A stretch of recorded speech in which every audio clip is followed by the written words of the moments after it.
وہ ایک عورت اللہ کے نبی کے پاس آ کر کہتی ہے اے اللہ کے رسول مجھ سے زنا کا صدور ہو گیا ہے، انی قد اصبت الحد یا رسول اللہ، مجھے سنسار کر دو، پتھروں سے مار مار کر اپنے جرم کا اقرار کر رہی ہے۔ اور اللہ کے نبی نے کہا جاؤ اس عورت کو پتھروں سے مار ڈالو کیونکہ اس نے زنا کا اقرار کر لیا ہے۔ اس عورت کو جب لے جایا جانے لگا تو گر گئی، کہنے لگی میرے پیٹ میں بچہ ہے۔ علم نبی اکرم کو ہوا تو اللہ کے رسول نے اس عورت کو چھوڑ دیا اور کہا جب بچہ پیدا ہو جائے تب آنا، اس لیے کہ جب تک تیرے پیٹ میں بچہ ہے اس بچے کی جان نہیں لی جا سکتی ہے، غلطی تیری ہے لیکن سزا اس بچے کو کیوں ملے جو تیرے پیٹ میں پل رہا ہے۔ اتنی بڑی انسانیت یہ اسلام سکھا سکتا ہے۔ جب بچہ پیدا ہو گیا تب وہ آئی، لیجئے اس بچے کے، وہ رونے لگا، ماں کہنے لگی اللہ کے نبی میری آخری خواہش پوری کر دیجئے، اس بچے کا دودھ مجھے اپنی پستانوں کا دودھ اس بچے کو پلا لینے دیجئے اور یہی میری آخری خواہش ہوگی۔ دے دیا اس بچے کو، گلے جاؤ یہ بچہ۔ اس نے دودھ پلایا، اللہ کے نبی نے دیکھا کہ اس کے ہونٹوں پر دودھ لگائے اور اس بچے کو ابھی اس ماں کے دودھ کی ضرورت ہے، تو فرمایا گا عورت ادھر آؤ اس بچے کو لے جاؤ۔ کہا کیوں؟ کہا اس بچے کی غذا تمہاری پستان میں موجود ہے، ابھی میں تمہیں نہیں مار سکتا، تمہیں پتھروں سے قتل نہیں کر سکتا کیونکہ اس بچے کی غذا تمہاری پستان میں ہے، میں بے رحم نہیں ہوں، اس بچے کا حق نہیں مار سکتا، جب تک یہ بچہ روٹی نہ کھانے لگے تب تک تمہیں سزا نہیں دی جائے گی، جاؤ اپنے گھر میں اس بچے کو لے کر جاؤ، اس کو اپنی پستان کا دودھ پلاؤ، جب یہ روٹی کھانے لگے تب لے کر آنا۔ پھر وہ روٹی کھانے لگا تب لے کر آئی۔ اللہ کے نبی نے فرمایا خاتون اب تیرے لیے میرے پاس کوئی گنجائش باقی نہیں ہے، جتنا چھوڑنا تھا چھوڑ دیا اور جتنی گنجائش ہو سکتی تھی رحم و کرم کی وہ کر دی، اب کوئی گنجائش نہیں ہے میرے پاس تیرے لیے، جاؤ اس کو لے جاؤ۔ وہ بچہ ایک کسی صحابی کو دیا اور اس عورت کو سینے کے برابر گاڑ دیا اور پتھروں سے اس کو مار مار کے ختم کر دیا۔ بتانے کا مقصد صرف یہ ہے میرے بھائیوں، یہ اس عورت کے اندر ایمان تھا، جاگ گیا، کہنے لگی اللہ کے رسول میں بکریاں چرا رہی تھی، میرا شوہر 2-3 سال سے نہیں ہے گھر پہ اور وہاں جنگل میں ایک اور آدمی تھا جو بکریاں چرا رہا تھا، ہم لوگوں کی آنکھیں چار ہو گئیں، چونکہ جوانی کی دہلیز پہ میں قدم رکھے ہوئے تھی اس لیے اپنے آپ کو سنبھال نہیں سکی اور پہاڑ کے دامن میں ہم سے زنا کا صدور ہو گیا۔ لیکن زنا ہونے کے بعد فوراً پچھتاتی اور کہتے اللہ کے رسول مجھے پاک کر دیجئے، اے اللہ کے نبی مجھے پاک کر دیجئے۔ یہ ایمان کی وہ طاقت تھی جس نے یہ نہیں دیکھا کہ لوگ مجھے کیا کہیں گے، میری کتنی رسوائی ہوگی، میری کتنی بدنامی ہوگی، وہ آ کر کہتی ہے کہ اللہ کے رسول مجھے پاک کر دیجئے، اے اللہ کے نبی مجھے پاک کر دیجئے۔ یہ ایمان کی طاقت ہے جو اپنے آپ کو دنیا میں اسلامی سزا پانے کے لیے تیار کر لیتی ہے، اس دنیا میں پتھروں سے پٹ پٹ کر اور مار کھا کر اگر مر جانا یہ اس سزا سے بہتر ہے جو جہنم میں مرنے کے بعد ملے گی۔ یہ ایمان تھا جو جہنم کی سزا سے بچنے کے لیے دنیا میں سزا پانے کے لیے وہ عورت تیار ہو گئی۔ میرے بھائیوں ہم اور آپ اپنے غریبانوں میں جھانک کر دیکھیں کیا ایمان کی یہ طاقت ہمارے اندر ہے۔ جب ایمان کی طاقت ہمارے اندر آ جاتی ہے تو کوئی کچھ نہیں دیکھتا، پھر وہ طاقت اس کے اندر پیدا ہوتی ہے۔ ابھی ایک پولیس والا آپ کے گاؤں کا، آپ کے تھانے کا آپ کے گاؤں میں آ جائے، نہ اس کے پاس لاٹھی ہو، نہ ڈنڈا، نہ بندوق، اور ابھی وہ کہے کہ میں نے سنا ہے اس گاؤں میں بہت جوا کھیلا جا رہا ہے، ابھی سب کو ڈانٹے، سب لوگ بھیگی بلی بنے سنتے رہیں گے اس کی بات، کوئی بولے گا نہیں اس کے سامنے، وہ اکیلا پولیس والا، اکیلا تھانے دار پورے گاؤں کو ڈانٹے گا، پھٹکارے گا، سب پر حاوی ہوگا اور سب لوگ بھیگی بلی بنے کے سنتے رہیں گے۔ کیوں؟ وہ تھانے دار اکیلے سب کو کیوں ڈانٹتا ہے؟ اور آپ لوگ اس سے سوال جواب کیوں نہیں کرتے؟ سارے لوگ مل کر اس کو نہیں مارتے، کیوں؟ کیونکہ آپ کو معلوم ہے کہ وہ پولیس والا آیا اکیلے ضرور ہے لیکن اکیلے وہ ہے نہیں، اس کے پاس طاقت ہے سرکار کی، اس کے پاس طاقت ہے گورنمنٹ کی، وہ اکیلے نہیں بول رہا ہے، وہ آن ڈیوٹی ہے. اگر میں نے اس کو ایک تھپڑ بھی مارا تو پورا علاقہ پولیس چھاونی میں بدل جائے گا. اور اس پولیس والے کو یہ ہمت جو پورے گاؤں کو ڈانٹتا ہے, یہ ہمت کہاں سے آئی؟ کیونکہ پولیس والا یہ جانتا ہے کہ میں اکیلے نہیں ہوں, میرے پاس سرکار کی طاقت ہے. میرے بھائیوں, اسی طریقے سے سارے دشمن ہمارے سامنے کھڑے ہوں, ہم اکیلے ہوں, لیکن جب ایمان کی طاقت اگر ہمارے اندر پیدا ہو جائے تو پھر ہم کسی سے ڈرتے نہیں ہیں. پھر دیکھ لیجئے لوگ مارتے چلے جائیں لیکن ہم نہیں ڈریں گے. کیوں؟ کیونکہ ایمان کی طاقت ہے ہمارے اندر.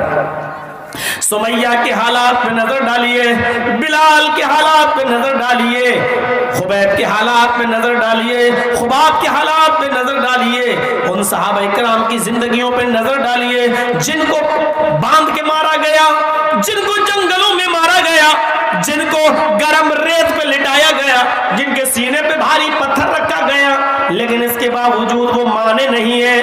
یہی ان کی زبان سے نکلتا رہا, اللہ احد اللہ احد اللہ احد, اللہ ایک ہے, اللہ ایک ہے, اللہ ایک ہے. یہ کیفیت ہمارے اور آپ کے اندر بھی آنی چاہیے. میرے پیارے ساتھیوں, جب ایمان کی طاقت کسی کے اندر آ جاتی ہے تو پھر وہ کسی سے نہیں ڈرتا. قرآن کریم حضرت موسیٰ علیہ السلام اور ان کے حریف فرعون کا ایک واقعہ بیان کرتا ہے. جب فرعون بے بس ہو گیا تو اس نے موسیٰ کو چیلنج کیا, موسیٰ تم اپنے ساتھیوں کو لے کے ایک میدان میں آ جاؤ, ہم بھی ایک ساتھیوں کو لے کے میدان میں آ جاتے ہیں, آؤ آمنا سامنا کر لیتے ہیں, حق اور باطل کا فیصلہ آج ہو جاتا ہے, آؤ سامنے. موسیٰ علیہ السلام نے اس کے چیلنج کو قبول کر لیا اور اسی میدان میں جمع ہو گئے. ایسے ہی میدان میں جمع فرعون کے ساتھ پورا لاؤ لشکر اور موسیٰ علیہ السلام کے ساتھ چند گنے چنے لوگ. مقابلہ شروع ہوتا ہے. فرعون نے اپنے جادوگروں سے کہا ہے, جادوگروں, موسیٰ اور موسیٰ کے فوج کے سامنے, موسیٰ اور ان کی قوم کے سامنے تمہیں حاوی ہونا ہے. بتاؤ ہم ہار تو نہیں جائیں گے؟ جادوگروں نے کیا کہا, کیسے ہار سکتے ہیں صاحب, ہم لوگ ماہر ہیں. ٹھیک ہے, آج موسیٰ کو شکست ہونی چاہیے. ٹھیک ہے, ہوگی. جادوگروں نے پورے اعتماد کے ساتھ فرعون کو بھروسہ دلایا, ہوگی, لیکن لالچی تھے. قرآن کی زبان سے سنیے فرعون کے جادوگروں نے سب سے پہلا سوال کیا کیا, پڑھیے قرآن. اِنَّا لَنَا لَأَجْرًا إِن كُنَّا نَحْنُ الْغَالِبِينَ. میرے سردار, میرے بادشاہ فرعون, ہم اپنا جادو دکھائیں گے, موسیٰ اور موسیٰ کی قوم بھاگ جائے گی, ہم جیت جائیں گے. اگر ہم غالب آ گئے تو ہمارا انعام کیا ہوگا, آپ ہمیں انعام کیا دیں گے؟ آؤ سنو اور دیکھو ایمان کیا ہے اور ایمان کی طاقت کیا ہے. اور ہم آج مومنوں سے خطاب کر رہے ہیں, مسلمانوں سے. اپنے جو چند لوگ یہاں رہ گئے ہیں اس فیلڈ کے اندر, اپنے ایمان کو جگاؤ. یہ واقعہ تو سنی لو, کم سے کم اس سے اپنا امتحان لے لو کہ ہم کتنے بڑے مومن ہیں اور کتنے پکے مومن ہیں. اس واقعے کو سن لیجیے. پہلا سوال, ہمارا انعام کیا ہوگا؟ اِنَّا لَنَا لَأَجْرًا إِن كُنَّا نَحْنُ الْغَالِبِينَ. اگر ہم غالب آ گئے موسیٰ پر, موسیٰ کی قوم پر, تو ہمارا انعام کیا ہوگا؟ پتہ چلا کہ فرعون کے جادوگروں کو انعام کی فکر تھی. فرعون نے کیا جواب دیا؟ نعم وَإِنَّكُمْ لَمِنَ الْمُقَرَّبِينَ. تم کو ہم اپنی کیبنیٹ میں شامل کر لیں گے, ہم تمہیں اپنا مقرب بنا لیں گے, اس وقت تم ہمارے مقرب ہو جاؤ گے. اگر موسیٰ ہار گیا اور موسیٰ کی قوم ہار گئی اور منہ کی کھا گئی تو تم ہمارے مقرب ہو جاؤ گے. جہاں ہم بیٹھیں گے میرے پاس تم بیٹھو گے, یعنی میری کیبنیٹ میں شامل ہو جاؤ گے. میرے منترالے, میری منسٹری تمہیں ملے گی, جو نیابت ہوگی وہ ہم تمہیں دیں گے, ہمارے بعد جو عہدے ہوں گے وہ ہم تمہیں دے دیں گے. وَإِنَّكُمْ لَمِنَ الْمُقَرَّبِينَ. ہم تم کو اپنے قرابت داروں میں, قریب قربت, ہم آپ کو اپنا مقرب بنا لیں گے. جادوگر خوش ہو گئے. اب ظاہر بات ہے آج کل جو مقرب بنے ہیں ہمارے مودی جی کے، مسلمانوں میں بھی بہت سے لوگ ہیں، مختار عباس نقوی، شاہ نواز حسین اور بہت سے لوگ ہیں جو آج قریب ہے. تو اب سوچئے ان کی 5 انگلی گھی میں ہے کہ نہیں. اگر تم یہ کام کرو گے تو تم مودی جی کے مقرب ہو جاؤ گے. تو مودی جی کے مقرب ہونے کا مطلب کیا ہے؟ بہت زیادہ سہولتیں تمہارے لیے. تو فرعون جب یہ کہہ دے کہ وَإِنَّكُمْ لَمِنَ الْمُقَرَّبِينَ، اگر موسیٰ ہار گیا، موسیٰ کی قوم ہار گئی تو تم میرے مقرب ہو جاؤ گے، تو اس کا مطلب سمجھ رہے ہیں میری بادشاہت میں تمہیں سب کچھ ملے گا. ٹھیک ہے. چلا جادوگروں نے رسیاں نکالی اور رسیاں نکالنے کے بعد پھینکی. دیکھیے آپ کیا ہوا. جیسی جادوگروں نے رسیاں نکال کر پھینکی، وہ رینگتے ہوئے سانپ بن گئے، رینگنے لگے، سانپ بن کر رینگنے لگے.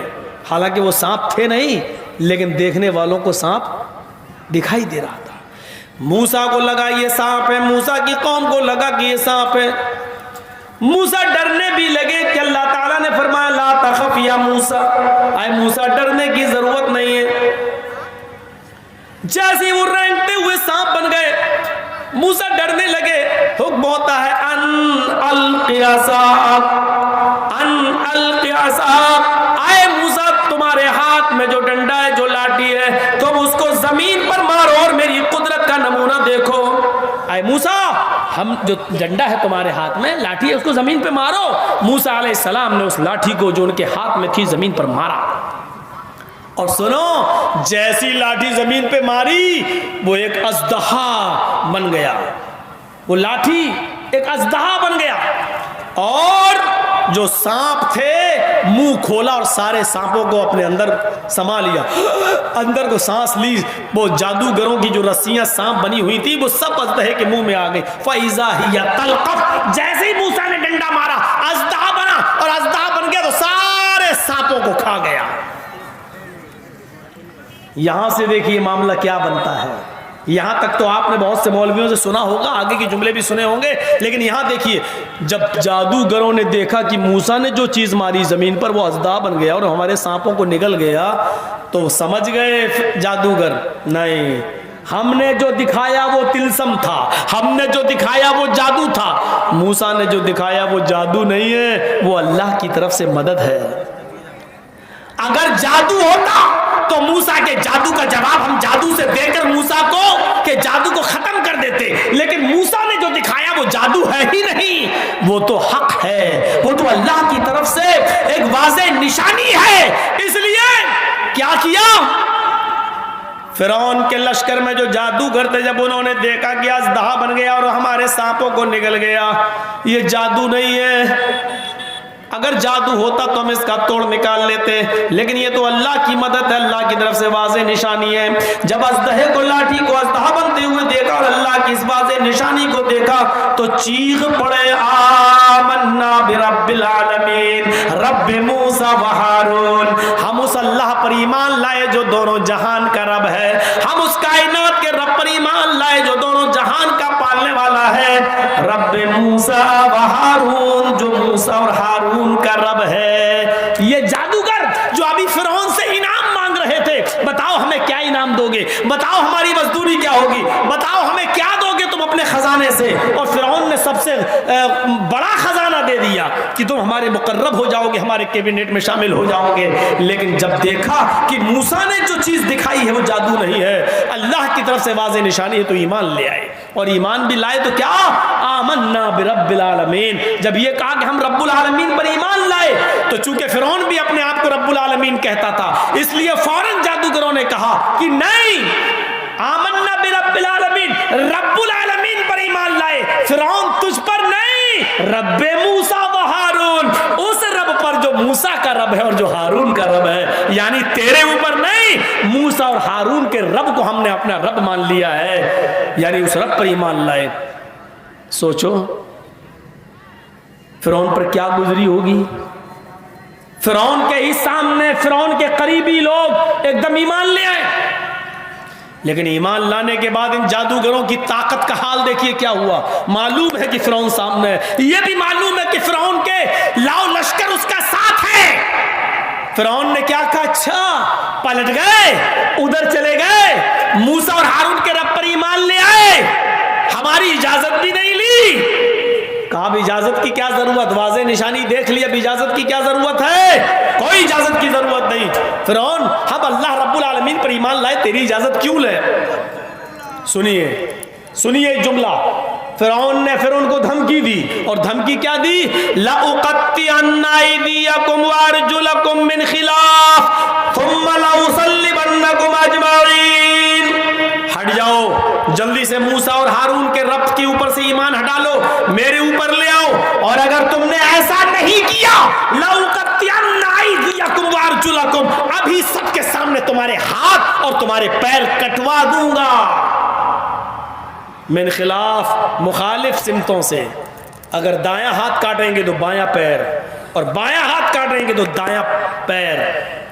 جلدی سے اپنا ایمان ہٹا لو موسیٰ اور ہارون کی طرف سے, ہمیں اپنا رب مان لو, نہ تو کیا ہوگا, لَأُقَطِّعَنَّ أَيْدِيَكُمْ وَأَرْجُلَكُمْ مِنْ خِلَافٍ, ابھی سب کے سامنے ہم تمہارے ہاتھ کٹوا دیں گے اور پیر کٹوا دیں گے. دائیں ہاتھ کاٹیں گے تو بایاں پیر, اور بایاں ہاتھ کاٹیں گے تو دایاں پیر. ہٹاؤ ایمان. اور ہاتھ پیر کاٹنے کے بعد بھی یہاں سے کاٹ دیا خبر ختم, یہاں سے کاٹ دیا نہیں. الفاظ کی زیادتی معنی کی زیادتی پر دلالت کرتی ہے. عربی زبان میں قطع یقطع کے معنی ہوتے ہیں کاٹنا, اور قطع یقطع تقطیع کے معنی ہوتے ہیں ٹکڑے ٹکڑے کرنا. یعنی اس نے کہا فرعون نے, لَأُقَطِّعَنَّ أَيْدِيَكُمْ وَأَرْجُلَكُمْ, ہم تمہارا پیر اور ہاتھ کاٹیں گے نہیں, ٹکڑے ٹکڑے کر دیں گے, بوٹی بوٹی کر دیں گے, کئی جگہ سے کاٹیں گے, جس کو ہم اپنی زبان میں بولتے ہیں قیمہ قیمہ کر دینا. ہم تمہارے ہاتھ اور پیروں کو مخالف سمتوں سے کاٹ کے ٹکڑے ٹکڑے کر دیں گے, اور اس کے بعد چھوڑ نہیں دیں گے تمہیں, نہیں. ثم لأصلبنکم اجمعین, تم سب کو ہم سولی پہ لٹکا دیں گے, تم سب کو ہم سولی پہ چڑھا دیں گے, جان سے مار دیں گے, پھانسی کے پھندے پہ لٹکا دیں گے. لیکن ایمان جب آ گیا, آمنا برب العالمین کہہ دیا, رب موسیٰ و ہارون کہہ دیا, تو اتنی بڑی دھمکی کے باوجود ڈرے نہیں. یہ جادوگر کیا کہنے لگے, جو انہوں نے جواب دیا وہ سنیے, لن نُصِرَكَ عَلَى مَا جَاءَنَا مِنَ الْبَيِّنَاتِ وَالَّذِي فَطَرَنَا فَاقْضِ مَا أَنْتَ قَاضٍ إِنَّمَا تَقْضِي هَٰذِهِ الْحَيَاةَ الدُّنْيَا. اے فرعون, جس اللہ نے ہمیں پیدا کیا اس رب کی طرف سے واضح نشانیاں دیکھنے کے بعد, جس اللہ نے ہمیں پیدا کیا اس کی طرف سے واضح دلیل آ جانے کے بعد, اب ہم تجھ پر پھر لوٹ جائیں اور موسیٰ کو چھوڑ دیں, یہ ہم سے نہیں ہوگا. اب ہم موسیٰ کو نہیں چھوڑ سکتے, موسیٰ کے رب کو نہیں چھوڑ سکتے. رہی تیری دھمکی جو تو میرے ہاتھوں کو اور پیروں کو کاٹنا چاہتا ہے اور سولی پہ لٹکانا چاہتا ہے, فَقْضِ مَا أَنْتَ قَاضٍ, تجھے جو کرنا ہو کر, جو بھی فیصلہ سنانا ہو سنا. میرے ہاتھ کاٹ, پیر کاٹ, زبان کاٹ, گردن کاٹ, میرے جسم کے ٹکڑے ٹکڑے کرنا ہو کر. فَقْضِ مَا أَنْتَ قَاضٍ, تجھے جو کچھ بھی کرنا ہے کر, لیکن یاد رکھنا, إِنَّمَا تَقْضِي هَٰذِهِ الْحَيَاةَ الدُّنْيَا, یہ سب کچھ تو صرف اس دنیا ہی میں کر سکتا ہے, آخرت میں تو میرا مالک نہیں ہے. دنیا میں سزا دے سکتا ہے, آخرت کا تو میرا مالک نہیں ہے. میرے پیارے ساتھیوں, یہاں سے آپ اندازہ لگائیے, جو ابھی انعام مانگ رہے تھے فرعون سے, لیکن جب موسیٰ نے لاٹھی ماری اور اژدہا بن گیا, اللہ کی طرف سے اس نشانی کو دیکھا, نشانی کو دیکھنے کے بعد وہ ایمان لائے, اور جب ایمان لائے تو اتنی طاقت پیدا ہو گئی کہ وہ ہاتھ کٹوانے کے لیے تیار ہو گئے, پیر کٹوانے کے لیے تیار ہو گئے, اپنے جسم کے ٹکڑے ٹکڑے کروانے کے لیے تیار ہو گئے. فرعون اور فرعون کے لاؤ لشکر سے ڈر نہیں رہے ہیں, اب ان کو